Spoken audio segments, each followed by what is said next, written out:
Hello kids, हम लोग कक्षा 11वीं एनसीईआरटी जीव विज्ञान का अब 21वां चैप्टर पढ़ने वाले हैं, तंत्रिकी नियंत्रण एवं समन्वय। देखिए, इसका मतलब है हमारा नर्वस सिस्टम, तंत्रिका तंत्र, जिसमें हमारे तीन चीजें शामिल हैं: केंद्रीय तंत्रिका तंत्र, परिधीय तंत्रिका तंत्र और स्वायत्त तंत्रिका तंत्र। ये सभी तंत्रिका तंत्र तंत्रिकाओं का बना होता है, जिनको हम न्यूरॉन्स कहते हैं। ठीक है, अब देखिए, केंद्रीय तंत्रिका तंत्र में हमारा ये जो ब्रेन है, मस्तिष्क, ये शामिल है, और मेरु रज्जु, स्पाइनल कॉर्ड, ये शामिल है। ये दोनों केंद्रीय तंत्रिका तंत्र है। और इन दोनों से तंत्रिकाएं निकल के पूरे शरीर में फैली हुई हैं। ज्यादातर जो मस्तिष्क की तंत्रिकाएं हैं वो हमारे हेड वाले भाग में ही फैली हुई हैं। एकमात्र तंत्रिका है वेगस, जो 10वीं तंत्रिका है, वो जो हेड है उससे नीचे उतर के इंटेस्टाइन तक और हार्ट तक पहुंचती है। बाकी जो यहां से हेड से नीचे उतरा हुआ है, स्पाइनल कॉर्ड, मेरु रज्जु, वहां से जो तंत्रिकाएं निकलती हैं वो सभी हमारे शरीर में फैली हुई हैं। ये बनाती हैं परिधीय तंत्रिका तंत्र, जो मस्तिष्क से और मेरु रज्जु से, यानी कि केंद्रीय तंत्रिका तंत्र से निकल करके पूरे शरीर में फैली हुई हैं, वो परिधीय तंत्रिका तंत्र बनाती है। और एक तीसरा होता है स्वायत्त तंत्रिका तंत्र, जो ऑटोनॉमिक नर्वस सिस्टम भी कहलाता है और दो भागों का बना होता है। एक होता है अनुकंपी, जिसको हम सिंपैथेटिक नर्वस सिस्टम यानी अनुकंपी स्वायत्त तंत्रिका तंत्र कहते हैं, और दूसरा होता है परानुकंपी, पैरासिम्पैथेटिक। अनुकंपी और परानुकंपी, ये दो स्वायत्त तंत्रिका तंत्र के भाग हैं। हालांकि इनकी तंत्रिकाएं भी हमारे ब्रेन और स्पाइनल कॉर्ड से ही जुड़ी होती है, मस्तिष्क और मेरु रज्जु से ही जुड़ी होती है, लेकिन इनका जो संचालन है वो काफी हद तक स्वायत्त तरीके से होता है, अपने आप होता है। मस्तिष्क और मेरु रज्जु इनको ज्यादा संचालित नहीं करती हैं। ठीक है, इनके साथ कुछ गैंग्लियन भी जुड़ी होती है। गैंग्लियन क्या होते हैं? तंत्रिकाओं के गुच्छे होते हैं। जैसे हमारा मस्तिष्क तंत्रिकाओं का बड़ा गुच्छा है, वैसे छोटे गुच्छों को अपन गैंग्लियन या तंत्रिका गुच्छ कहते हैं। वो होते हैं जगह जगह शरीर में इनसे जुड़े हुए, जो स्वायत्त तंत्रिका तंत्र है वहां से जुड़े हुए।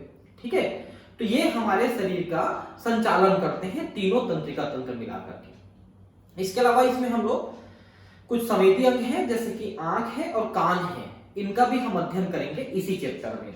ठीक है, जैसा कि तुम जानते हो, मानव शरीर में बहुत से अंग एवं अंग तंत्र पाए जाते हैं जो कि स्वतंत्र रूप से कार्य करने में असमर्थ होते हैं। अगर आप एक अंग तंत्र को दूसरे से पूरी तरह से अलग कर दोगे तो उनका अपना संचालन और कार्य नहीं चलेगा, सब एक दूसरे के साथ जुड़े हुए हैं। जैव स्थिरता, समावस्था बनाने हेतु इन अंगों के कार्यों में समन्वय अत्यधिक आवश्यक है। मतलब ये है, जैसे मान लो आपका पाचन तंत्र है, आपको भूख कब लगना है, आप खाना खाओगे, उसके बाद उसका पाचन करके हमको कहां भेजना है, ये सब चीजों का डिसीजन कहीं और होता है, तो पाचन तंत्र कार्य करता है। वैसे ही रक्त परिवहन तंत्र है, क्यों धीमे रक्त भेजेगा कि जोर से रक्त भेजेगा, ब्लड प्रेशर बढ़ाएगा कि घटाएगा, ये शरीर के आवश्यकता अनुसार करना है, उसका डिसीजन भी कोई और लेता है। तो इन सभी चीजों का संचालन हमारे शरीर में दो सिस्टम्स के द्वारा होता है, एक तो तंत्रिका के द्वारा और दूसरा हार्मोन्स के द्वारा, एंडोक्राइन सिस्टम, हार्मोन सिस्टम। तो तंत्रिका तंत्र और अंतःस्रावी तंत्र, ये दोनों मिलकर हमारे शरीर का संचालन करते हैं और विभिन्न अंगों में, अंग तंत्रों में समन्वय स्थापित करते हैं, जिससे आपस में मिल करके कार्य करते हैं। समन्वयता एक ऐसी क्रियाविधि है जिसके द्वारा दो या अधिक अंगों में क्रियाशीलता बढ़ती है, वह एक दूसरे अंगों के कार्यों में मदद मिलती है। जैसा मैंने अभी बताया, उदाहरण, जब हम शारीरिक व्यायाम करते हैं तो पेशियों के संचालन हेतु ऊर्जा की अधिक आवश्यकता होती है, ऑक्सीजन की आवश्यकता भी बढ़ जाती है। ऑक्सीजन की अधिक आपूर्ति के लिए श्वसन दर, हृदय स्पंदन दर और ब्रिक वाहिनियों में रक्त प्रवाह की दर बढ़ना स्वाभाविक हो जाता है। पेशियों को ज्यादा ऊर्जा चाहिए तो ज्यादा श्वसन करना है, ज्यादा ऑक्सीजन चाहिए तो रक्त का प्रवाह बढ़ जाता है, रक्त का प्रवाह बढ़ेगा तो किडनी उसको जल्दी जल्दी छानेगा। ठीक है, तो ये सारी चीजें एक दूसरे के साथ जुड़ी हुई है ना, पूरा शरीर एक दूसरे के साथ जुड़ा हुआ है। ठीक है, जब शारीरिक व्यायाम बंद कर देते हैं तो तंत्रिकी क्रियाएं फुफ्फुस, हृदय, रुधिर वाहिनियां, ब्रिक व अन्य अंगों के कार्यों में समन्वय स्थापित हो जाता है और ये फिर से अपनी सामान्य स्थिति में आ जाते हैं। सब एक दूसरे के साथ मिलकर कार्य कर रहे हैं, देख सकते हैं। हमारे शरीर में तंत्रिका तंत्र एवं अंतःस्रावी तंत्र सम्मिलित रूप से अन्य अंगों की क्रियाओं में समन्वय स्थापित करते हैं तथा उन्हें एकीकृत करते हैं, जिससे सभी क्रियाएं एक साथ संचालित होते रहती हैं। तो मैंने अभी आपको बताया था कि तंत्रिका तंत्र और अंतःस्रावी तंत्र यानी हार्मोनल सिस्टम, ये दोनों मिलकर हमारे शरीर का संचालन करते हैं। जहां पर जरूरत पड़ती है वहां पर बढ़ा देते हैं, जहां पर जरूरत खत्म हो जाती है वहां पर वापस घटा देते हैं किसी भी अंगों की या अंग तंत्र की क्रियाशीलता को। तंत्रिकी तंत्र ऐसे व्यवस्थित जाल तंत्र गठित करता है जो त्वरित समन्वय हेतु बिंदु दर बिंदु जुड़ा रहता है। आपको बता दें कि तंत्रिका तंत्र जो है कंपैरेटिवली ज्यादा तेजी से कार्य करता है, बहुत तेजी से कार्य करता है। ये कुछ मिली सेकंड माइक्रोसेकंड में ही अपना कार्य कर जाता है, जबकि अंतःस्रावी तंत्र में एक या दो हार्मोन को छोड़ दें अगर, जैसे कि एड्रेनलिन है, नॉरएड्रेनलिन है, जो बहुत तेजी से कार्य करते हैं, बाकी हार्मोन धीमे कार्य करते हैं। उनको कार्य करने के लिए मिनटों, घंटों और दिनों लग जाते हैं, ठीक है। जबकि हमारे ये जो तंत्रिका तंत्र है ये मिली सेकंड में, मतलब सेकंड के भी हजारवें भाग के अंदर वो अपना कार्य कर जाता है। अंतःस्रावी तंत्र हार्मोन्स के द्वारा रासायनिक समन्वय बनाता है। इस अध्याय में आप मनुष्य के तंत्रिका तंत्र एवं तंत्र की समन्वय की क्रियाविधि, जैसे तंत्रिकी आवेग का संचरण, आवेगों का सिनाप्स संचरण तथा प्रतिवर्ती क्रियाओं की कार्यकी का अध्ययन करेंगे। अब ये क्या चीज है जो लिखा है? तंत्रिकी आवेग का संचरण। देखिए, जैसे आपने यहाँ पर छुआ तो ये महसूस आपके ब्रेन में हुआ, तो यहां से जो गया मैसेज के रूप में वो तंत्रिकी आवेग के रूप में जाता है। तंत्रिकाएं जहां पर एक दूसरे से जुड़ती हैं, पूरी तरह से टच तो नहीं होती, थोड़ा सा गैप होता है, उस ज्वाइंट को, उस कनेक्शन को हम सिनाप्स कहते हैं। तो एक तंत्रिका से दूसरे तंत्रिका में और एक तंत्रिका से पेशियों में जो मैसेज है, जो संदेश है, उनका प्रवाह जो है वो केमिकल्स के माध्यम से होता है, जिसको हम एसिटाइलकोलिन कहते हैं, जिसके बारे में मैंने आपको पेशियों वाली जो चैप्टर है इससे पहले उसमें मैंने बताया है आपको। और सिनेप्स संचरण तो मैंने आपको बताया, जो तंत्रिकाएं जुड़ी होती हैं उनके जंक्शन को सिनेप्स कहते हैं। प्रतिवर्ती क्रिया क्या है? देखिए, जैसे कोई ऐसे आंख के पास करता है तो आपकी पलकें झपक जाती है ना, या फिर जैसे आपका पैर किसी कांटे में या पत्थर में पड़ जाता है तो झटके के साथ हट जाता है, ये प्रतिवर्ती क्रियाएं हैं। तो कई प्रकार की प्रतिवर्ती क्रियाएं होती हैं जिनके बारे में हम थोड़ी सी बात तो जरूर करेंगे यहाँ पर, ठीक है। अब है तंत्रिका तंत्र। तो मैंने बताया तंत्रिका तंत्र हमारा 3 भागों का बना होता है, केंद्रीय, परिधि और स्वायत्त तंत्रिका तंत्र। सभी प्राणियों का तंत्रिका तंत्र अति विशिष्ट प्रकार की कोशिकाओं से बनता है, जिन्हें तंत्रिका कोशिका कहते हैं या तंत्र कोशिका कहते हैं, ठीक है, यानी न्यूरॉन्स कहते हैं इनको, या नर्व सेल भी कहते हैं, ठीक है। इनका बना होता है हमारे तंत्रिका तंत्र। ये विविध उद्दीपनों को पहचान कर ग्रहण करती हैं तथा इनका संचरण करती हैं। जैसे आपने हाथ को टच किया तो पहुंच गया, आंखों से पहुंच रहे, कान से पहुंच रहे, नाक है, जीभ है, स्किन है, हर जगह से आपके ब्रेन में ये मैसेज पहुंचा रहे हैं और ब्रेन से भी मैसेज ये आपके विभिन्न अंगों तक पहुंचा रहे हैं। जैसे आपने हाथ को ऊपर उठाया तो यहाँ की पेशियों को जो संदेश है वो मस्तिष्क से तंत्रिकाओं के माध्यम से ही आ रहा है, ठीक है। निम्न अकशेरुकी प्राणियों में तंत्रिका संगठन बहुत ही सरल प्रकार का होता है। उदाहरण हाइड्रा में है, तंत्रिकी जाल के रूप में होता है। देखिए, अगर आप नीचे से प्राणियों में, जंतुओं में ऊपर जाएंगे, नीचे में आपका प्रोटोजोआ है जो एक कोशिकी है, अमीबा पैरामीशियम, उसके बाद कोरीफेरा है जिसमें साइकॉन है। इन दोनों में तंत्रिका तंत्र नहीं है। उसके बाद पहली बार आपको सिलेंट्रेटा में मिल रहा है जिसका ये हाइड्रा है ना। तो सिलेंट्रेटा से आगे आपके बढ़ते बढ़ते सिलेंट्रेटा, उसके बाद Platyhelminth, Aschelminthes, Annelida, Arthropoda, Mollusca, Echinodermata, Hemichordata और कॉर्डेटा। इन जंतुओं में जैसे जैसे आप ऊपर जाएंगे ये तंत्रिका तंत्र उतना अधिक जटिल और विकसित होता चला जाता है। सबसे ज्यादा विकसित आपकी स्तनियों में है, जो कॉर्डेटा के मेंबर है स्तनी, जिसमें हम लोग शामिल हैं। और हमारा ब्रेन दुनिया में सबसे बड़ा ब्रेन है। हमारा इतना बड़ा सिर है और उसमें ब्रेन इतना बड़ा है, मतलब 1.5 किलो का करीब करीब ब्रेन है।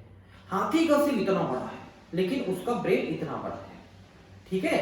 और आपको बता दें, डायनासोर जिसको आप देखे हैं इस टीवी वगैरह में, कार्टून में, तो वो डायनासोर इतना विशालकाय था और उसका ब्रेन कितना बड़ा था पता है?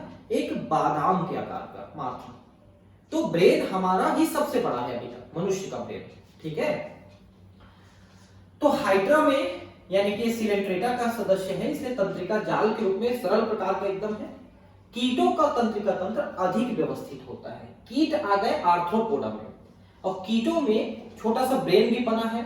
ठीक है, उसके बाद उसमें से स्पाइनल कॉर्ड जैसा नर्व कार्ड निकला हुआ है ना, और पूरे शरीर में तंत्रिकाओं का जाल बिछा हुआ है, तो थोड़ा ज्यादा ये विकसित है। यह मस्तिष्क अनेक गुच्छिकाओं एवं तंत्रिकी ऊतकों का बना होता है। गुच्छिकाओं को हमने अभी थोड़ी देर पहले बताया था, हम इस तरह से छोटे छोटे गांठें देखते हैं शरीर में, उनके सिरों में, हमारे शरीर में भी है। इनको हम गुच्छिकाएं कहते हैं, जिनको गैंग्लियन भी कहते हैं। तो ये छोटा ब्रेन है, आप ये कह सकते हैं। हमारा बड़ा ब्रेन है, इनका छोटा ब्रेन है। ठीक है, कशेरुकी प्राणियों में अधिक विकसित तंत्रिका तंत्र पाया जाता है, वर्टिब्रेट्स में, कॉर्डेट्स में। ठीक है, सबसे ज्यादा विकसित स्तनियों में है, इसलिए आप स्तनियों का व्यवहार देखना कि आपको ज्यादा समझदार नजर आएंगे वो लोग। ठीक है, और बाकी जो है उनका तंत्रिका तंत्र कम विकसित होता है। मानव का तंत्रिका तंत्र हम पढ़े, तो मानव के तंत्रिका तंत्र को एनसीईआरटी ने 2 भाग में बांटा है। हमने 3 भाग बताया आपको, लेकिन एनसीईआरटी के हिसाब से 2 भाग है। एक है केंद्रीय तंत्रिका तंत्र, जिसमें मस्तिष्क और मेरुरज्जु शामिल है, और दूसरा है परिधीय तंत्रिका तंत्र, मतलब ये मस्तिष्क और मेरुरज्जु से जो निकल के तंत्रिकाएं पूरे शरीर में फैली हुई हैं, वो परिधीय तंत्रिका तंत्र। इसमें स्वायत्त तंत्रिका तंत्र को अलग से दिया है। ठीक है, तो आप 2 ही लिखेंगे अगर आपको पूछता है तो, क्योंकि जो एनसीईआरटी का है वो सही, ध्यान रखेंगे। केंद्रीय तंत्रिका तंत्र, जिसको अपन सीएनएस यानी सेंट्रल नर्वस सिस्टम भी कहते हैं, इसमें शामिल है मस्तिष्क और पीछे मेरुरज्जु। देखिए, मेरुरज्जु के बारे में मैंने आपको स्केलेटल सिस्टम यानी कंकाल तंत्र पढ़ाते समय बताया है आपको। हमारे पीठ में ये है हमारी रीढ़ की हड्डी, जिसको अपन वर्टिब्रल कॉलम कहते हैं। ठीक है, और इस वर्टिब्रल कॉलम के अंदर मेरुरज्जु रहता है, स्पाइनल कॉर्ड रहता है। जैसे कि मान लो एक पेन आप लेते हो, इस पेन को आप अपने रीढ़ की हड्डी वर्टिब्रल कॉलम समझ लो। ठीक है, और इसके अंदर जो रिफिल होता है उसको आप समझ लो कि वो मेरुरज्जु है, यानी स्पाइनल कॉर्ड है।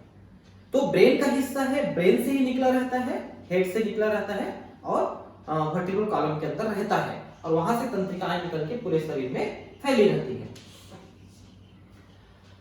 तो मस्तिष्क तथा मेरुरज्जु सम्मिलित है, जहां सूचनाओं का संसाधन एवं नियंत्रण होता है। मस्तिष्क एवं परिधि तंत्रिका तंत्र सभी तंत्रिकाओं से मिलकर बनता है, जो केंद्रीय तंत्रिका तंत्र मस्तिष्क और मेरुरज्जु से जुड़ी होती है।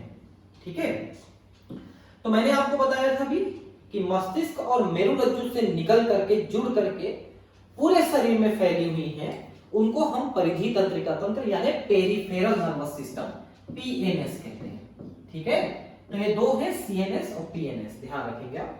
ठीक है, परिधि तंत्रिका तंत्र में 2 प्रकार की तंत्रिकाएं होती हैं। पहला संवेदी यानी अभिवाही, एवं दूसरा चालक या प्रेरक या अपवाही। अब इनको आप समझ लीजिए। जैसे आपने हाथ को छुआ, तो यहां की संवेदना को मस्तिष्क तक लेके गया। ठीक है, मस्तिष्क तक जो लेके गया वो संवेदी है या अभिवाही है, मतलब मस्तिष्क की तरफ संदेश को लेके आने वाला वो संवेदी या अभिवाही होता है।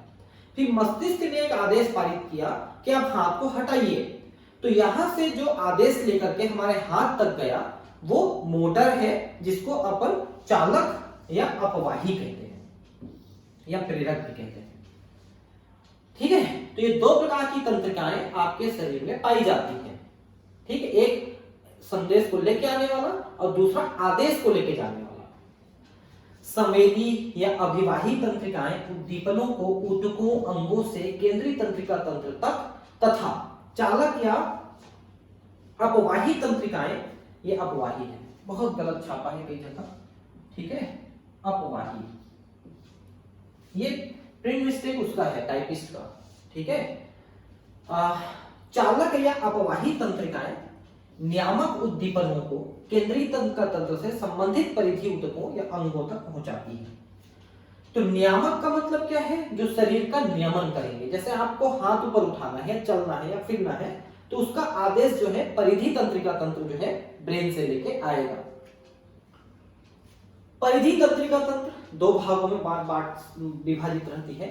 कायिक तंत्रिका तंत्र तथा स्वायत्त तंत्रिका तंत्र। ये देखिए, इस स्वायत्त तंत्रिका तंत्र को हम शुरू में अलग से पढ़ रहे थे, तीन प्रकार पढ़ रहे थे, लेकिन इसने दो प्रकार बताया है तंत्रिका तंत्र का। एक केंद्रीय वाला बताया और दूसरा परिधि, और परिधि के अंदर दो भाग बनाए इसने, एक कायिक जो मैं जनरल बात कर रहा हूं वो, और दूसरा स्वायत्त जिसमें आपका अनुकंपी परानुकंपी शामिल है। तो कायिक तंत्रिका तंत्र उद्दीपनों को केंद्रीय तंत्रिका तंत्र से शरीर के अनैच्छिक अंगों व चिकनी पेशियों में भी पहुंचाता है। ठीक है, तो यहां पर थोड़ा सा ये गलत कंसेप्ट लिख दिया है कि जो कायिक तंत्रिका तंत्र है वो केवल शरीर के अनैच्छिक अंगों या चिकनी पेशियों में पहुंचाता है शरीर के, जबकि ऐसा नहीं है। वो शरीर के हर अंग को पहुंचा सकता है। जैसे हाथ को ऊपर उठाए हो तो ये भी आपके चालक के द्वारा आया है, जो कायिक परिधि तंत्रिका तंत्र में आता है। स्वायत्त तंत्रिका तंत्र पुनः दो भागों में अनुकंपी व परानुकंपी तंत्रिका तंत्र में वर्गीकृत किया गया है। देखिए,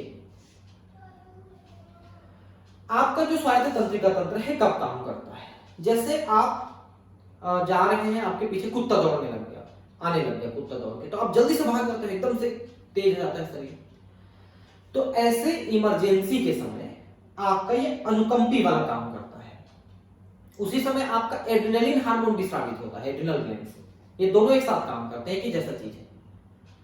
और जब आप रिलैक्स होते हो उस समय परानुकंपी काम करता है आपको वापस रिलैक्स करने में, और उसके साथ यहाँ पर एड्रेनलिन के साथ नॉर एड्रेनलिन जो होता है, तो नॉर एड्रेनलिन आपको रिलैक्स करता है। तो इमरजेंसी में आपको तैयार करता है भागने दौड़ने लड़ने के लिए, वो अनुकंपी है, और वापस रिलैक्स करता है वो परानुकंपी है। ठीक है, तो ये दो तंत्रिकाएं जो है स्वायत्त के भाग हैं।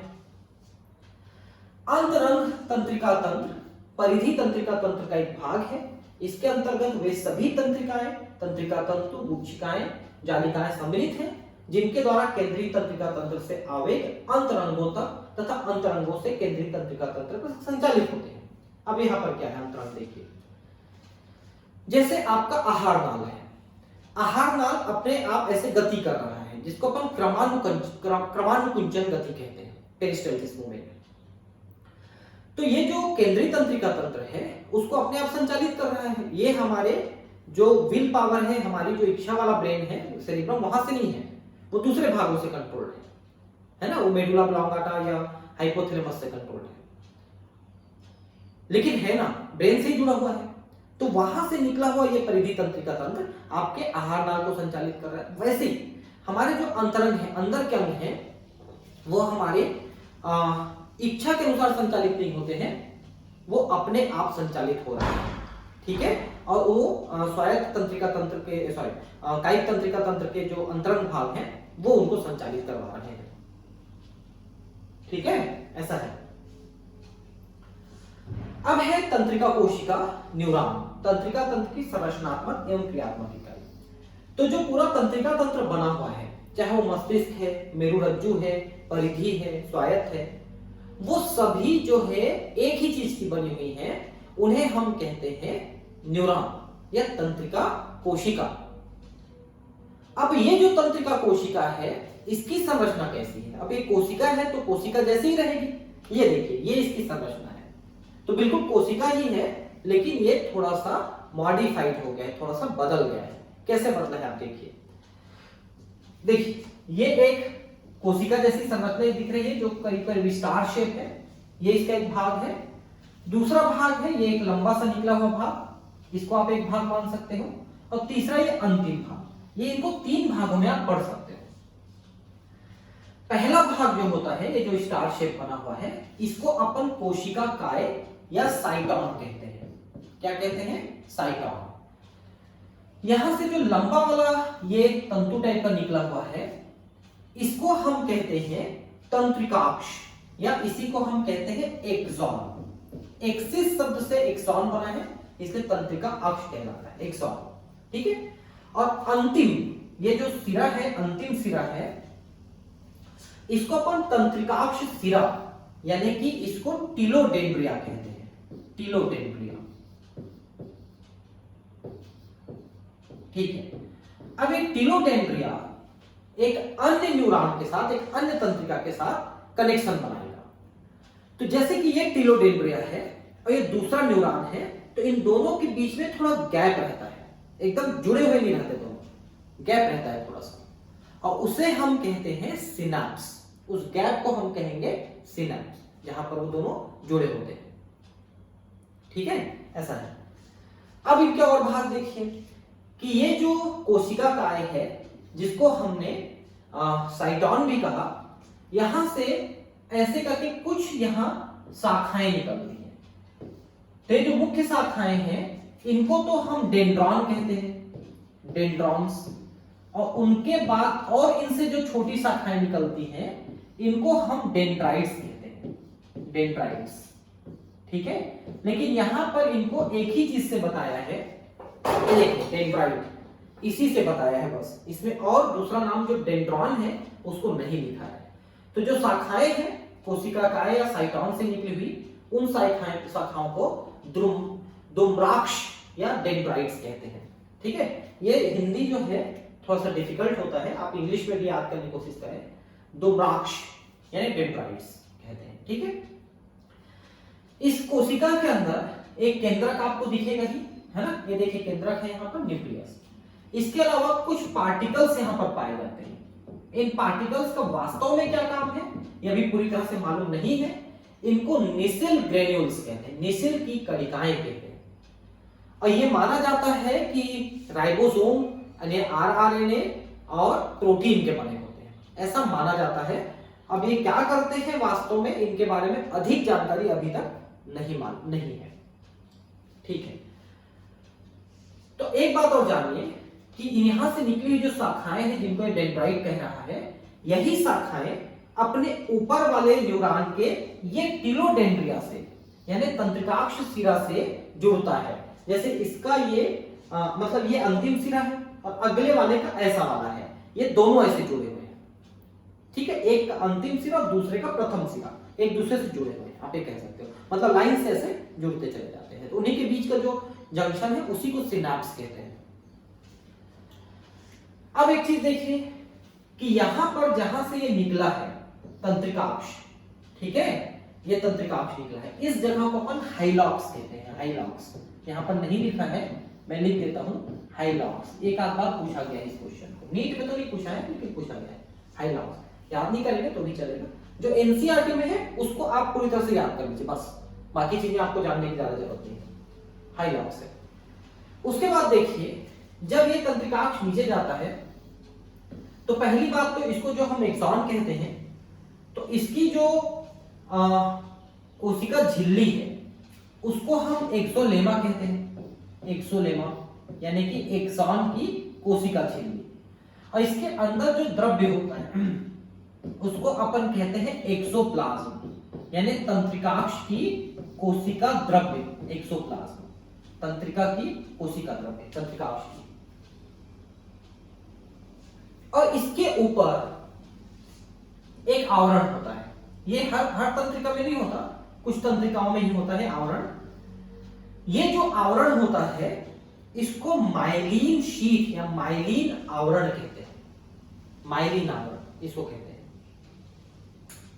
ठीक है, और ये जो माइलिन आवरण है ये ग्लाइकोप्रोटीन और ग्लाइकोलिपिड की बनी होती है।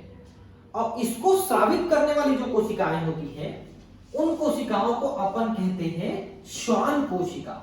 श्वान की कोशिका, श्वान जो है साइंटिस्ट का नाम है, ठीक है, इनके नाम पे दिया गया है श्वान की कोशिकाएं। ये इसको माइलिन आवरण को स्रावित करती है। और माइलिन आवरण जो है बीच बीच में थोड़ा सा टूट टूट के ऐसे जगह बनाया हुआ है। तो इन टूटे हुए जगहों को अपन नोड्स ऑफ रेनिवियर यानी रेनिवियर के नोड्स या घुंडियां कहते हैं। रेनिवियर के नोड्स कहते हैं। ठीक है, तो ये यहां पर बीच बीच में टूटी हुई है, जहां पर माइलिन शीट अंदर जाके एक्सोलेमा से छुई हुई है। अंतिम सिरा को जैसा मैंने कहा था तंत्रिकाक्ष सिरा कहते हैं, जिसको टिलोडेंड्रिया भी कहते हैं। और इनके सिरों में ये छोटे छोटे ऐसे फूली हुई गुब्बारे जैसी संरचनाएं हैं। इनको अपन सिनैप्टिक पुटिकाएं यानी सिनैप्टिक नॉब्स कहते हैं। ठीक है, सिनैप्टिक नॉब्स कहते हैं, सिनैप्टिक पुटिकाएं मतलब जॉइंट है। ठीक है, और ये अगले वाले न्यूरॉन में एसिटाइल कोलिन स्रावित करके संदेश को भेजने का काम करते हैं। क्योंकि दो तंत्रिकाएं ऐसे जुड़ी हुई हैं, एकदम कनेक्टेड नहीं है, तो इनके बीच में जो थोड़ा सा गैप होता है उसके कारण से यहाँ पर केमिकल के द्वारा, रसायन के द्वारा हम संदेश को आगे बढ़ाते हैं और उस केमिकल को हम कहते हैं एसिटाइल कोलिन, जो इन्हीं पुटिकाओं में भरी होती है, यहीं से स्रावित हो जाती है और बाद में एसिटाइल कोलिनेस्ट्रेज एंजाइम के द्वारा उसे नष्ट भी कर दी जाती है उसी केमिकल को, ताकि दोबारा स्रावित हो सके। ठीक है, तो इतने सारी संरचनाएं इसमें शामिल हैं। ठीक है, न्यूरॉन एक सूक्ष्मदर्शी संरचना है जो 3 भागों से मिलकर बनी होती है। कोशिका काय यानी कि साइटोन, दुम्राक्ष यानी कि एक्सॉन, व तंत्रिकाक्ष सिरा। देखिए ये नहीं, सॉरी एक मिनट, कोशिका काय मतलब साइटोन, दुम्राक्ष मतलब डेंड्राइट्स, ठीक है, डेंड्राइट्स जो ऊपर में शाखाएं बनी थी उनको कहते हैं, और तंत्रिकाक्ष यानी एक्सॉन। टीलोडेंड्रिया को इसमें ये तंत्रिकाक्ष के अंतिम सिरे के रूप में शामिल करेगा, ध्यान रखिएगा। मतलब ये 3 भाग किसको माना है, एक साइटोन को माना है, ये जो शाखाएं हैं इसको दूसरा भाग माना है, और ये इसको तीसरा भाग माना है। ठीक है, ऐसा है। ठीक है, कोशिका काय में कोशिका द्रव्य और प्रारूपिक कोशिकांग व विशेष दानेदार अंगक निशिल ग्रेन्यूल पाए जाते हैं। ये भी मैंने आपको बताया कि शुरू में जो साइटोन है उसके अंदर क्या क्या चीजें हैं। छोटे तंतु जो कोशिका काय से प्रवर्धित होते हैं, इनके बारे में बात कर रहा है। छोटी शाखाएं ये कोशिका काय से निकलती हैं, होकर लगातार विभाजित होती हैं तथा जिनमें निशिल ग्रेन्यूल भी पाए जाते हैं, दुम्राक्ष यानी कि डेंड्राइट्स कहलाते हैं। ठीक है, ये तंतु उद्दीपनों को कोशिका काय की ओर भेजते हैं, मतलब अपने ऊपर वाले से ग्रहण करती हैं और नीचे भेजती हैं। ठीक है, संदेश को, उद्दीपन को। एक तंत्रिका कोशिका में एक तंत्रिकाक्ष निकलता है, इसका दूरस्थ भाग शाखित और प्रत्येक शाखित भाग का अंतिम छोर लड़ीनुमा संरचना सिनाप्टिक नॉब, जिसमें सिनाप्टिक पुटिकाएं होती हैं, इनमें रसायन न्यूरोट्रांसमीटर पाए जाते हैं। तो मैंने बताया ना, अंतिम सिरा जिसको तंत्रिकाक्ष सिरा या डेंड्राइट्स कहते हैं, टीलोडेंड्रिया कहते हैं, उसमें सिनाप्टिक नॉब है, पुटिकाएं, उसमें न्यूरोट्रांसमीटर यानी कि एसिटाइल कोलिन भरे होते हैं। न्यूरोट्रांसमीटर का मतलब क्या होता है, न्यूरॉन के सदस्य को आगे, न्यूरॉन के संदेश को आगे ट्रांसमिट करने वाला, आगे बढ़ाने वाला। तो अगली तंत्रिका में या पेशियों में पहुंचाती है ये एसिटाइल कोलिन, एक केमिकल है। तंत्रिकाक्ष तंत्रिकीय आवेगों को कोशिका काय से दूर सिनैप्स पर अथवा तंत्रिकीय पेशी संधि पर पहुंचाते हैं। तो एक तंत्रिका से अगले तंत्रिका में या एक तंत्रिका से पेशियों में, क्योंकि पेशियां इनका अंतिम सिरा है जो ब्रेन से निकले हैं उनका, वहां तक ये पहुंचाते हैं। तंत्रिकाक्ष तथा दुम्राक्ष की संख्या के आधार पर न्यूरॉन्स को 3 समूह में बांटते हैं। ठीक है, कि कितनी शाखाएं निकल रही हैं एक साइटोन से। ठीक है, जैसे साइटोन है तो यहां से देखिए कि बहुत सारी शाखाएं हैं, ये बहुत सारी शाखाएं दिख रही हैं आपको, फिर ये भी शाखा है, तो बहुध्रुवी है, मल्टीपोलर है। किसी में सिर्फ 2 शाखा निकलती है, एक ऊपर एक नीचे, तो द्विध्रुव कहलाएगी। किसी में सिर्फ एक ही शाखा ऐसे निकल लेती है, फिर ये 2 भाग में बढ़ती है, तो ये एक ध्रुवी कहलाएगी, है ना। ऐसे द्विध्रुवी, जैसा मैंने कहा, ये ऐसा एक ऊपर एक नीचे शाखा, ये द्विध्रुवी है, ये एक ध्रुवी है, ये द्विध्रुवी है, ये बहुध्रुवी है। इस टाइप की शाखाएं निकलती हैं। ठीक है, जैसे देखिए बहुध्रुवी, एक तंत्रिकाक्ष व 2 या अधिक दुम्राक्ष युक्त जो प्रमस्तिष्क वल्कुट में पाए जाते हैं, तथा द्विध्रुवी, एक तंत्रिकाक्ष और एक दुम्राक्ष जो दृष्टिपटल में पाए जाते हैं। देखिए बहुध्रुवी कहां पाए जाते हैं, जिसमें से बहुत सारी शाखाएं निकली हैं, ऊपर भी बहुत सारी, नीचे भी एक शाखा, वो बहुध्रुवी है। कहां पाई जाती है, मस्तिष्क में। मस्तिष्क को हम 2 भाग में बांट सकते हैं। एक मस्तिष्क के किनारे वाला हिस्सा, जैसे मान लो मस्तिष्क है तो किनारे किनारे का हिस्सा, उसे हम कहेंगे वल्कुट या कॉर्टेक्स, और उसके सेंटर वाला हिस्सा, बीच वाला हिस्सा, उसको हम कहेंगे मज्जा या मेडुला। ये 2 भाग में मस्तिष्क बटी होती है। तो किनारे वाला भाग जिसको अपन वल्कुट या कॉर्टेक्स कहते हैं, उसमें जो तंत्रिकाएं होती हैं वो बहुध्रुवी होती है। हालांकि मस्तिष्क में ज्यादातर एरिया में बहुध्रुवी होती है, लेकिन ये वलकुट लिखा है तो उसको जरा ध्यान रखेंगे। और द्विध्रुवी, जिसमें से दो शाखाएं निकली हैं, एक ऊपर एक नीचे, बस ये आपकी दृष्टि पटल यानी रेटिना से निकलने वाली जो तंत्रिकाएं हैं जो ब्रेन में लेके जाती हैं, आपके देखने की जो आवेग है, विजन सेंटर है ब्रेन, वहां तक लेके जाती है आवेग को। तो वहां से मतलब ये जो आंखें हैं यहां से लेकर के जाने वाली जो आवेग को, वो द्विध्रुवी है। और एक ध्रुवी भी होता है, लेकिन वो निम्न कशेरुकियों में होता है। हम लोग के शरीर में जनरली एक ध्रुवी नहीं है, अध्रुवी भी होता है। अध्रुवी हमारे ब्रेन में है, जिसको अपन न्यूरोग्लियल सेल कहते हैं, जो पैकिंग करने का काम करता है सेल्स के बीच बीच में। ठीक है, तो अध्रुवी, एक ध्रुवी, द्विध्रुवी, बहुध्रुवी, शाखाओं के आधार पे कितनी शाखाएं वहां से निकल रही है उसके आधार पे इसके नाम रखे जाते हैं। ठीक है, तंत्रिकाक्ष दो प्रकार के होते हैं, आक्षदी व आक्षदनहीन। अब इसको देखिए, हमने अभी तंत्रिकाक्ष पढ़ते समय एक माइलिन शीट पढ़ा, माइलिन का आवरण। ठीक है, एक बार फिर से दिखाता हूं, ये देखिए, ये माइलिन का आवरण है। ये जो दिख रहा है ये आवरण माइलिन है, जो बीच बीच में टूटा हुआ है, जिसको नोड्स ऑफ रेनिवियर कहते हैं। तो अगर ये तंत्रिका में है, माइलिन का आवरण है, तो ऐसे तंत्रिकाओं को अपन आक्षदी यानी माइलिनेटेड या मेडुलेटेड कहते हैं। और जिनमें नहीं है उसे अनाक्षदी या नॉन मेडुलेटेड या नॉन माइलिनेटेड कहते हैं, जिनमें नहीं है। और जिनमें है उन्हें आक्षदी कहते हैं। जिनमें है उनकी तंत्रिका आवेग का संचरण 10 गुना ज्यादा स्पीड से जाता है, जिसमें नहीं है ये उसकी तुलना। ठीक है, और जिनमें है उन तंत्रिकाओं का कलर जो होता है वो पिंक या व्हाइट टाइप का कलर होता है। और जिनमें नहीं है या आच्छादन, उसमें ये ग्रे कलर का होता है। तो हमारा जो ब्रेन है उसमें जो किनारे वाला हिस्सा है, जिसको अपन वलकुट कहते हैं, उसमें ये आवरण नहीं है उनकी तंत्रिकाओं में, इसलिए वो ग्रे कलर का है।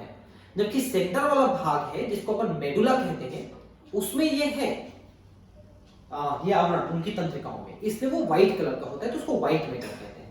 तो ये किनारे वाला हिस्सा वलकुट यानी कॉर्टेक्स, उसमें नहीं है ये, तो ग्रे कलर का है, तो ग्रे मैटर। और सेंटर वाले मेडुला में है तो हम उसे व्हाइट मैटर कहते हैं। तो ये जो कलर है ये माइलिन शीट पे डिपेंड करेगा, और माइलिन शीट अगर है तो व्हाइट या पिंक कलर का रहेगा, तो उसे आक्षदी कहेंगे। आक्षदी तंत्रिका तंतु श्वान कोशिकाओं से ढके रहते हैं, जो तंत्रिकाक्ष के चारों ओर माइलिन आवरण बनाते हैं। माइलिन आवरणों के बीच अंतराल पाए जाते हैं, जिन्हें रेनेवियर के नोड्स कहते हैं। यह भी मैंने आपको बताया कि बीच बीच में टूटा हुआ है, रेनेवियर के नोड्स कहलाते हैं।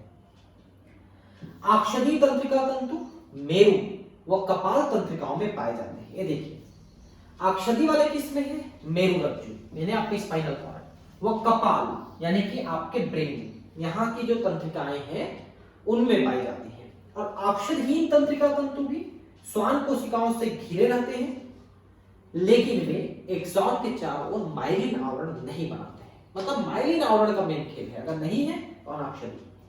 सामान्यतया स्वायत्त तथा कायिक तंत्रिका तंत्र में मिलते हैं।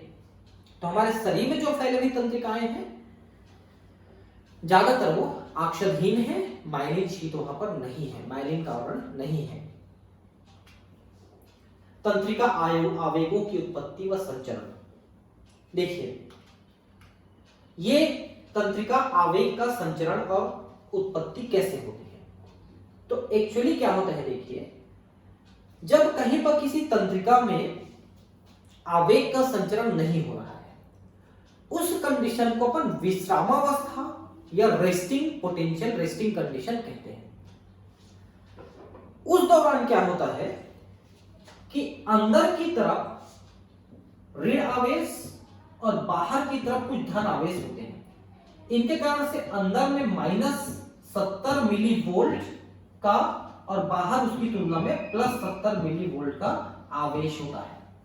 इसको अपन रेस्टिंग मेम्ब्रेन पोटेंशियल कहते हैं। विश्रामावस्था झिल्ली विभव, क्योंकि अभी कोई आवेग का संचरण नहीं हो रहा है। इस दौरान आप ध्यान रखेंगे कि बाहर में चूंकि सोडियम आयन ज्यादा है तो ये अंदर जाने की कोशिश कर रहे हैं, और अंदर में पोटेशियम आयन ज्यादा है, वो बाहर आने की कोशिश कर रहे हैं। तो ये जो अंदर बाहर हो रहे हैं उनको अपन पकड़ पकड़ के फिर अपनी जगह फेंकते रहते हैं। जैसे बाहर का सोडियम अंदर आ रहा है तो उसको बाहर फेंकेंगे, और बाहर का पोटेशियम अंदर का पोटेशियम बाहर जा रहा है तो उसको अंदर खींचेंगे। इसको अपन सोडियम पोटेशियम पंप कहते हैं। वो चलते रहता है हमेशा, तो उसके कारण से 70 मिलीवोल्ट माइनस में चार्ज बना हुआ है अंदर की तरफ। अब क्या होता है, अगर कहीं पर आप छू देते हो, ठीक है, मान लो इस जगह पे आपने टच कर दिया या वहां पर तंत्रिका आवेग का उत्पत्ति हुआ किसी कारण से, तो वहां पर सोडियम आयन के लिए जो गेट्स होते हैं वो बहुत ज्यादा खुल जाते हैं और सोडियम आयन बहुत तेजी से अंदर जाने लगते हैं, इतना तेजी से कि हम उसको बाहर नहीं फेंक सकते। और अंदर चूंकि ऋण आवेश है तो इस ऋण आवेश को ये जो है न्यूट्रलाइज करना शुरू कर देगा, उसको विभवहीन। तो -70 से कम होते होते 0 और फिर +45 तक पहुंच जाता है मिलीवोल्ट में अंदर का चार्ज। पहले -70 था विश्राम अवस्था में, लेकिन जब यहां पर आवेग का संचरण शुरू हुआ तो वहां पर सोडियम आयन बहुत तेजी से अंदर आ गए, जिसके कारण से वो ऋण आवेश को न्यूट्रलाइज करना शुरू कर दिया, क्योंकि सोडियम आयन में धन आवेश होता है तो धन और ऋण मिलके न्यूट्रलाइज होना शुरू हो गए। तो -70 से -55, 0, +45 ऐसा होते चला जाता है। और जब +45 होता है उसी को अपन एक्शन पोटेंशियल कहते हैं, क्रियात्मक विभव कहते हैं। अब ये क्रिया चालू हो गई, वहां पर विभव उत्पन्न हो गई जो आगे बढ़ेगी, क्रिया विभव चालू हो गई। अब क्या होगा कि जैसे ही ये +45 पहुंचा तो सोडियम आयन का आना बंद कर देते हैं। अब ये जो सोडियम आयन आए हैं ये आगे बढ़ने शुरू होंगे, क्योंकि आगे अभी भी -70 में है, सिर्फ इतने ही में +45 हुआ है अंदर की तरफ, बाकी आगे में अभी भी -70 है।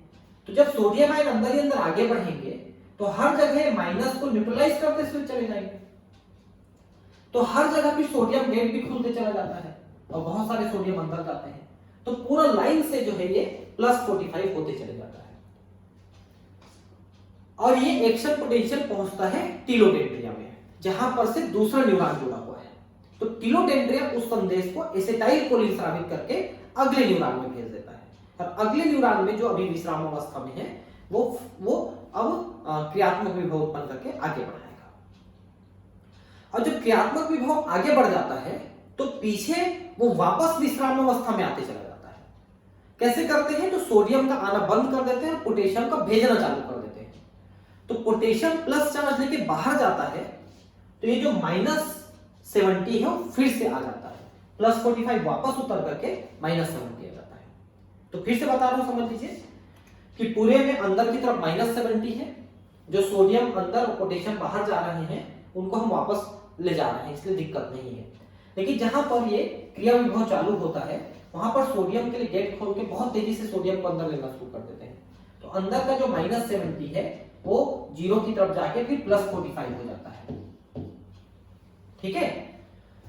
और उसके बाद फिर वो आगे बढ़ जाता है, और आगे बढ़ता है तो हर जगह पे +45 होते चले जाता है सोडियम गेट के खुलने से, और पीछे वो बंद होते चले जाता है सोडियम गेट। और उससे क्या होता है कि सोडियम का अंदर आना बंद हो जाता है और पोटेशियम का बाहर जाना शुरू हो जाता है, तो +45 वापस -70 की तरफ आ जाता है, ठीक है। तो -70 जो विश्रामावस्था विभव है उसे अपन पोलराइज्ड स्टेट कहते हैं, मतलब ध्रुवित अवस्था कहते हैं। और जब वो क्रिया विभव चालू कर देता है वहां पर तो अध्रुवित हो जाता है, और वापस विश्राम अवस्था में आ जाता है तो पुनर्ध्रुवित हो जाता है। तो ध्रुवित, अध्रुवित, पुनर्ध्रुवित अपनी पुरानी अवस्था में। जैसे यहां पर के न्यूरॉन अभी विश्राम अवस्था में है, अभी आपने जैसे इसको छुआ तो यहां से क्रिया विभव चालू होकर आगे बढ़ गया, और छू के छोड़ दिए तो वापस वहां पर वो फिर से विश्राम अवस्था में रहता है। तो 1 सेकंड में 6 बार अलग अलग छुओगे, इतना तेजी को महसूस कर सकता है, क्योंकि उतना तेजी से वो क्रिया विश्राम में आ सकता है, इतना तेजी से कार्य करता है नर्वस सिस्टम। 1 सेकंड में 6 बार अलग अलग छुओगे तो, लेकिन अगर उससे ज्यादा बार टच करोगे तो फिर अलग अलग महसूस नहीं कर पाएगा, उसको लगेगा कि टच किया हुआ है, ऐसा हो जाता है, ठीक है। तंत्रिका आवेगों की उत्पत्ति व संचरण। तंत्रिका कोशिकाएं न्यूरॉन्स उद्दीपनशील कोशिकाएं हैं क्योंकि उनकी झिल्ली ध्रुवीय अवस्था में रहती है। क्या आप जानते हैं यह झिल्ली ध्रुवीय अवस्था में क्यों रहती है? क्योंकि वो विश्राम कर रही है, अभी उसमें कोई आवेग का संचरण नहीं हो रहा है, वो ध्रुवीय अवस्था है। विभिन्न प्रकार के आयन पथ या चैनल तंत्रिका झिल्ली पर पाए जाते हैं। इसका क्या मतलब हुआ कि जो आयन को अंदर बाहर जाने देंगे, ऐसा रास्ता, जो सोडियम आयन, पोटेशियम आयन, इनको अंदर बाहर जाने देंगे। ये आयन पथ विभिन्न आयनों के लिए चयनात्मक पारगम्य है। सोडियम आयन के लिए ज्यादा पारगम्य और पोटेशियम आयन के लिए थोड़ा कम पारगम्य होते हैं, और प्रोटीन आयनों के लिए तो बिल्कुल पारगम्य नहीं होता, प्रोटीन चार्जेस के लिए। जब कोई न्यूरॉन आवेगों का संचरण नहीं करते हैं, जैसे कि विराम अवस्था में, तंत्रिकाक्ष झिल्ली सोडियम आयंस की तुलना में पोटेशियम आयंस तथा क्लोराइड आयन के लिए अधिक पारगम्य होती है विश्राम अवस्था में। बाकी जब कार्य करेगा उस समय सोडियम की पारगम्यता बढ़ेगी। विश्राम अवस्था में पहले पोटेशियम ज्यादा जा रहा है, और जितना पोटेशियम जा रहा है हम पूरा खींच नहीं पाते, इसलिए कुछ पोटेशियम बाहर रह जाता है। ठीक है, और प्रोटीन अंदर है, तो दोनों के चार्जेस वहां पर बन जाते हैं। इसी प्रकार से झिल्ली तंत्रिकाक्ष द्रव्य में उपस्थित ऋण आवेशित प्रोटोकॉल में भी अपारगम्य होती है। तो ये क्या लिखा है मैं आपको बता देता हूं कि अंदर में प्रोटीन के अणु होते हैं जिनमें ऋण आवेश होता है, उसके लिए वो अपारगम्य होती है। प्रोटीन के अणु बाहर नहीं निकल पाते, इसलिए अंदर की तरफ जो -70 का चार्ज बना है वो प्रोटीन के कारण से बना है, और बाहर की तरफ जो प्लस का चार्ज बना था -70 +70, वो बाहर में पोटेशियम आयन के कारण से बना था, क्योंकि पोटेशियम बाहर में इकट्ठे हो गए और प्रोटीन आयन अंदर में इकट्ठे हो गए। उन दोनों के कारण से वो चार्ज डेवलप हुआ वहां पर। ठीक है, ऐसा हुआ। ठीक है,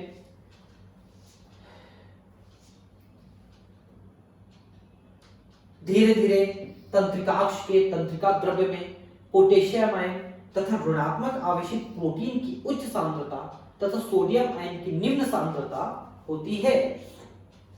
बाहर में सोडियम ज्यादा है, अंदर में कम है।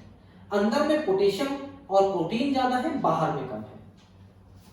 भिन्नता के कारण सांद्रण प्रवणता बनती है और डिफ्यूजन चालू हो जाता है। सोडियम अंदर आना चालू कर देता है, पोटेशियम बाहर जाना चालू कर देता है, उनको वापस खींचना और धकेलना पड़ता है, उसी को सोडियम पोटेशियम पंप कहते हैं। झिल्ली पर पाए जाने वाली इस आयनिक प्रवणता को सोडियम पोटेशियम पंप द्वारा नियमित किया जाता है। इस पंप द्वारा प्रति चक्र 3 सोडियम आयन बाहर की ओर और 2 पोटेशियम आयन कोशिका में अंदर की तरफ ली जाती है। समझ पा रहे हैं ना? जो पोटेशियम बाहर जा रहा है उसको पकड़ के अंदर ले रहे हैं, और जो सोडियम अंदर आ रहा है उसको पकड़ के बाहर फेंक रहे हैं। तो बाहर हम 3 सोडियम फेंकते हैं, लेकिन अंदर सिर्फ 2 पोटेशियम ले पाते हैं। परिणाम स्वरूप तंत्रिकाक्ष झिल्ली की बाहरी सतह धन आवेशित जबकि आंतरिक सतह ऋण आवेशित हो जाता है, इसलिए यह ध्रुवित हो जाती है। भाई अंदर की तरफ -70 और बाहर की तरफ +70 इन्हीं चार्जेस के कारण से डेवलप हो जाते हैं, जिसके कारण से ध्रुवित अवस्था कहते हैं। समझ रहे हैं? जैसे कि ये झिल्ली है, झिल्ली में पोटेशियम आयन बाहर गया है तो बाहर की तरफ जमा हो गया ये पोटेशियम आयन, और अंदर की तरफ प्रोटीन के ऋण आवेशित अणु है, तो अंदर की तरफ ऋण प्रोटीन और बाहर की तरफ धन पोटेशियम आयन ये है। इसी कारण से अंदर में -70 और बाहर में +70 का चार्ज है। इसी को विश्राम अवस्था कहते हैं। 70 मिलीवोल्ट का चार्ज है, इसको विश्राम अवस्था चार्ज कहते हैं। ध्रुवित है। ध्रुव का मतलब मैंने आपको कई बार बताया है कि कहीं पर धन और ऋण आवेश 2 ध्रुव बन जाते हैं तो उसे हम ध्रुवित कहेंगे, उसको हम पोलराइज्ड कहेंगे। विराम अवस्था में प्लाज्मा झिल्ली पर इस विभवांतर को विराम कला विभव यानी कि रेस्टिंग मेम्ब्रेन पोटेंशियल, रेस्ट कर रहा है झिल्ली, कला मतलब झिल्ली, विभव मतलब चार्ज। तो झिल्ली जो रेस्ट कर रहा है उस समय उसमें चार्ज है -70 अंदर की तरफ। अब यह जानने के लिए उत्सुक होंगे कि तंत्रिकाक्ष पर तंत्रिका आवेग की उत्पत्ति और उसकी संचरण किस प्रकार होती है। तो कैसे होती है? जब कहीं पर उत्पत्ति होती है तो बहुत पोटेशियम आयन अंदर आने लगते हैं, तो -70 0 फिर +45 में चल जाता है, वो एक्शन पोटेंशियल है, कोई बताएगा। जब किसी एक स्थान पर ध्रुवित झिल्ली पर आवेग होता है तब ए स्थल की ओर झिल्ली सोडियम आयन के लिए मुक्त पारगमी हो जाता है, जिसके परिणामस्वरूप सोडियम आयन तीव्र गति से अंदर जाते हैं और एक सतह पर विपरीत ध्रुवता हो जाती है। तो जहां पर ये सोडियम आयन अंदर घुसना शुरू किए वहां पर -70 जीरो होकर के +45 तक चढ़ जाता है। ये एक्शन पोटेंशियल इस पॉइंट पे डेवलप हुआ, अर्थात झिल्ली की बाहरी सतह ऋणात्मक और आंतरिक सतह धनात्मक हो जाती है। मैंने कहा ना, ए स्तर पर झिल्ली की विपरीत ध्रुवता होने से विध्रुवीकरण हो जाता है। तो अभी तक ये ध्रुवित था, अब विध्रुवित हो गया। ए झिल्ली की सतह पर विद्युत विभवांतर क्रियात्मक विभव कहलाती है। अभी इतने में ही एक्शन पोटेंशियल क्रियात्मक विभव उत्पन्न हुई है, जिसे तथ्यात्मक रूप से तंत्रिका आवेग कहा जाता है। अभी यही आवेग आगे बढ़ेगा, क्योंकि जो सोडियम अंदर आए हैं वो अंदर की तरफ आगे बढ़ेंगे तो हर जगह के -70 को कम करके -55 कर देते हैं, जिससे हर जगह सोडियम गेट खुल जाता है और सोडियम अंदर आने लगते हैं। तो हर बिंदु फिर ये +45 तक चढ़ता चला जाता है। तो इस तरह से आवेग का संचालन आगे की ओर बढ़ते चला जाता है। ठीक है, ऐसा है। ए झिल्ली की सतह पर विद्युत विभवांतर को क्रियात्मक विभव कहते हैं, उसी को तंत्रिका आवेग कहा जाता है, +45 को। ये देखिए इस जगह पे +45 हो चुका है, अब यही आगे बढ़ेगा और आगे बढ़ करके हर बिंदु को +45 और पीछे -70 वापस होते चले जाता है। तंत्रिकाक्ष से कुछ आगे, जैसे स्थान बी, मतलब ये आगे स्थान बी, झिल्ली की बाहरी सतह पर धनात्मक आवेश तथा आंतरिक सतह पर ऋणात्मक आवेश होता है, क्योंकि आगे अभी भी -70 अंदर में है। परिणाम स्वरूप ए स्थल के से बी स्थल की ओर झिल्ली की आंतरिक सतह पर आवेग विभव का संचरण होता है, क्योंकि सोडियम आयन अब अंदर बढ़ेगा ऐसे। ठीक है, अतः स्थान ए पर आवेग क्रियात्मक विभव उत्पन्न होता है। ए पर उत्पन्न होकर आगे बढ़ा तो हर एक बिंदु पर आगे बढ़ेगा। तो ये स्थान बी लिखना चाहिए एक्चुअली, कि बी स्थान पर भी आवेग उत्पन्न हो गया। तंत्रिकाक्ष की लंबाई के समानांतर क्रम का पुनरावर्तन होता है, आगे बढ़ते जाता है, आवेग का संचलन होते जाता है। उद्दीपन द्वारा प्रेरित सोडियम आयन के लिए बढ़ी पारगम्यता क्षणिक होती है, उसके तुरंत पश्चात पोटेशियम की प्रति पारगम्यता बढ़ जाती है। जैसे +45 पहुंचा सोडियम आयन का गेट बंद हो जाता है, अंदर आना सोडियम का बंद, और पोटेशियम आयन का गेट खुल जाता है, जिससे पोटेशियम आयन बाहर जाना शुरू कर देते हैं। तो प्लस चार्ज बाहर जाएंगे तो +45 वापस उतर के -70 तक फिर से पहुंच जाता है, -70 तक, तो पुनर्ध्रुवित हो जाता है। तो पोटेशियम बाहर जाता है, इसलिए वो पुनर्ध्रुवित होता है। कुछ ही क्षणों के भीतर पोटेशियम आयन झिल्ली के बाहर की ओर परासरित होती है और उद्दीपन के स्थान पर विराम विभव का पुनः संग्रहण करता है, तथा तंतु आगे के उद्दीपनों के लिए एक बार फिर उत्तरदायी हो जाते हैं। तो फिर से आगे संचरण करेगा वो, मतलब ये है कि आवेग आगे बढ़ता है और पीछे वो अपने वापस पुरानी अवस्था में आते चले जाता है, ये मतलब है उसका। ठीक है, आवेग का संचरण क्या मतलब, एक तंत्रिका से दूसरे में। तो मैंने बताया है कि टिलोडेंड्रिया तक, तंत्रिकाक्ष सिरे तक ये आवेग के रूप में आता है, चार्ज के रूप में आता है, +45 के रूप में। लेकिन अब जो जंक्शन है सिनैप्स, वहां पर वो जुड़ा हुआ नहीं है, इसलिए वो आवेग आगे नहीं बढ़ सकता। तो फिर वो एक रसायन स्रावित कर देता है, जो वो घुंडियों में भरा हुआ था, जिसको एसिटाइलकोलिन या न्यूरोट्रांसमीटर कहते हैं, उसके द्वारा वो आगे बढ़ेगा। ठीक है, और आगे बढ़ के अगली तंत्रिका में उसके डेंड्राइट्स में वो आवेग को उत्पन्न कर देगा, या फिर वो पेशियों में पहुंचेगा, तो पेशियां फिर उद्दीपित होकर के वो संकुचन शीतलन करेगी। तंत्रिका आवेगों का एक न्यूरॉन से दूसरे न्यूरॉन तक संचरण सिनाप्सिस द्वारा होता है। एक सिनाप्स का निर्माण पूर्व सिनाप्टिक न्यूरॉन तथा पश्च सिनाप्टिक न्यूरॉन की झिल्ली द्वारा होता है, जो कि सिनाप्टिक दरार द्वारा विभक्त हो भी सकती है या नहीं। मतलब ये गैप ज्यादातर में होती है, लेकिन ये दरार गैप, लेकिन कुछ में नहीं भी हो सकती, जुड़े भी हो सकते हैं। सिनाप्स दो प्रकार के होते हैं, विद्युत सिनाप्स और रासायनिक सिनाप्स। अगर ये गैप है तो रासायनिक सिनाप्स रहेगा, लेकिन अगर ये जुड़ा हुआ है तो विद्युत सिनाप्स रहेगा, क्योंकि फिर वो विद्युत के रूप में ही आगे बढ़ जाएगा। विद्युत सिनाप्स पर पूर्व और पश्च सिनाप्टिक न्यूरॉन की झिल्लियां एक दूसरे के समीप होती हैं, जुड़ी होती हैं। एक न्यूरॉन से दूसरे न्यूरॉन तक विद्युत धारा का प्रवाह सिनाप्सिस से हो जाता है। इसलिए विद्युत सिनाप्सिस से आवेग का संचरण एक तंत्रिकाक्ष के आवेग के संचरण के समान होता है, मतलब बहुत तेजी से संचरित होगा। विद्युतीय सिनाप्सिस से आवेग का संचरण रासायनिक सिनाप्सिस से संचरण की तुलना में अधिक तीव्र होता है। हमारे तंत्र में विद्युतीय सिनाप्सिस बहुत कम होते हैं, ज्यादातर रासायनिक होते हैं, जो कि थोड़ा धीमे हो जाता है, क्योंकि रसायन गया, उत्पन्न किया, नष्ट हुआ, फिर अगला आएगा, उसी में थोड़ा समय लग जाता है। ठीक है, तो विद्युतीय सिनाप्स हमारे ब्रेन के अंदर कुछ होते हैं जरूर, ब्रेन और स्पाइनल कॉर्ड के अंदर, बाकी शरीर में अन्य भागों में नहीं होते।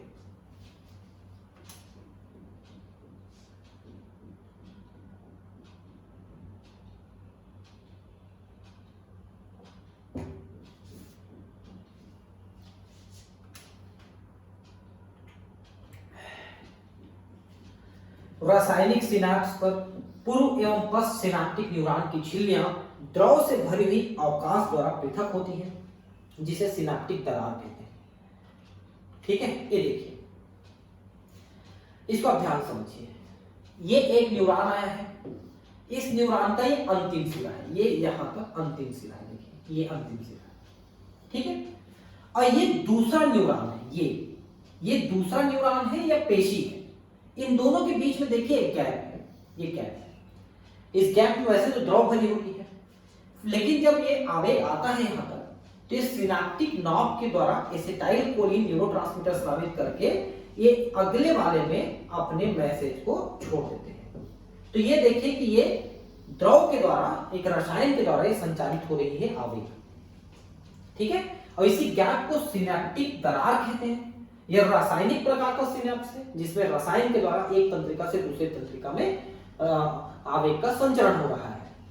ठीक है, और यह संचरण एसिटाइल कोलिन के द्वारा होता है।